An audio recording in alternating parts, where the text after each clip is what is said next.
નમસ્કાર. આજે આપણે ભારતના જાહેર ભંડોળના બંધારણીય માળખા અને તેના નાણાકીય વ્યવસ્થાપન પર એકદમ ટૂંકમાં નજર નાખીશું. તો ચાલો જોઈએ કે આજે આપણે શું શું સમજીશું.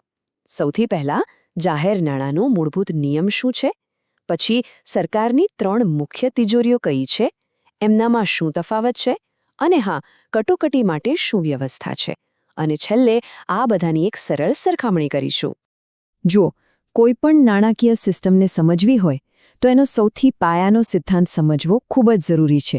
આ એ પાયો છે જેના ઉપર આખી ઇમારત ટકેલી છે. અને આ પાયો એટલે અનુચ્છેદ 265. વાત એકદમ સીધી છે. જો કાયદો ન હોય તો કોઈ ટેક્સ નહીં.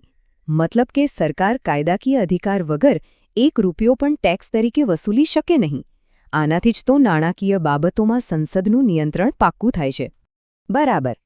તો આ નિયમને ધ્યાનમાં રાખીને ચાલો હવે એ જોઈએ કે સરકાર પાસે જે પૈસા આવે છે એનું સંચાલન અને વર્ગીકરણ કેવી રીતે થાય છે.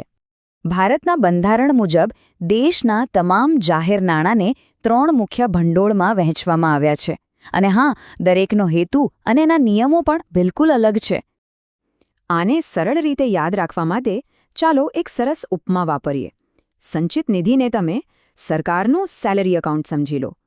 જાહેર હિસાબ નિધિ એ લોકોનું સેફ ડિપોઝિટ બોક્સ છે, અને આકસ્મિક નિધિ એ તો આપણું ઇમરજન્સી ફાયર એક્સટિંગ્વિશર છે. તો ચાલો હવે આપણે પહેલા 2 મુખ્ય ખાતાઓ એટલે કે સેલરી એકાઉન્ટ અને સેફ ડિપોઝિટ બોક્સ વચ્ચેનો મુખ્ય તફાવત શું છે એ ઊંડાણપૂર્વક સમજીએ. અનુચ્છેદ 266ના 1માં સંચિત નિધિની વાત છે.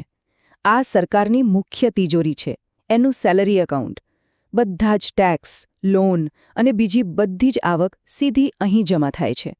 પણ સૌથી મહત્વની વાત, આમાંથી 1 રૂપિયો પણ વાપરવો હોય તો સંસદની મંજૂરી લેવી જ પડે, એના વગર નહીં. આનાથી જ તો નાણાકીય શિસ્ત જળવાય છે. હવે વાત કરીએ અનુચ્છેદ 266(2)ની, એટલે કે જાહેર હિસાબ નિધિની. આ સરકારના પૈસા નથી, આ તો લોકોના પૈસા છે, જેમ કે પ્રોવિડન્ટ ફંડ, સેવિંગ્સ ડિપોઝિટ્સ. અહીં સરકાર ફક્ત એક મેનેજર કે ટ્રસ્ટી તરીકે કામ કરે છે, અને કારણ કે આ પૈસા સરકારના નથી, એને પાછા આપવા માટે સંસદની મંજૂરીની કોઈ જરૂર નથી. ચાલો હવે ત્રીજા અને સૌથી ખાસ ભંડોળ પર આવીએ, જે ફક્ત અને ફક્ત કટોકટીની પરિસ્થિતિઓ માટે જ બનાવવામાં આવ્યું છે. આ છે આપણું ફાયર એક્સટિંગ્વિશર, જેનો ઉલ્લેખ અનુચ્છેદ 267માં છે. આ ભંડોળ સીધું રાષ્ટ્રપતિના હાથમાં હોય છે. કોઈ અણધારી આફત આવી પડે, જેમ કે યુદ્ધ કે મહામારી, તો સરકાર તરત જ આમાંથી પૈસા વાપરી શકે છે. હા, પણ પછીથી સંસદની મંજૂરી લેવી પડે છે, જેથી ખાતામાં પૈસા પાછા ભરાઈ જાય. ઓકે, તો આ ત્રણેય ફંડ્સને એકદમ સ્પષ્ટ રીતે સમજવા માટે ચલો હવે એમને બાજુ-બાજુમાં મૂકીને સરખાવીએ.